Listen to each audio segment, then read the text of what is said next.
We're seeing a recent increase in the number of cases compared to the previous 3 months over the summer. We saw relatively very low rates in the previous 3 months, but over the last 2 to 3 weeks, we're seeing increased cases again. Well, the most likely is because of the Delta variant, which if we look at the rest of the country and the patterns there related to this variant, that's the most likely reason. We are not able, in Iowa at least, some states are, some states aren't, but to track specifically what variant each individual has. So we look at population data, and the population data tells us that that's the predominant variant, which would explain why we're seeing a recent increase in the rate of COVID cases.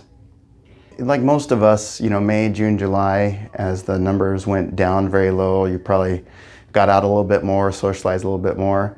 I would say as we enter into these next 2 months, we're expecting to see much higher rates of COVID in the community.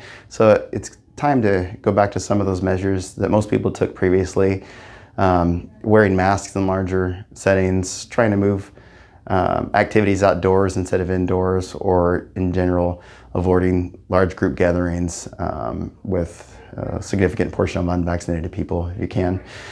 And then in the next 3 months, if we get through this surge, then you can kind of take a step back and see where we are, reassess, and see what the expert guidance is at that point.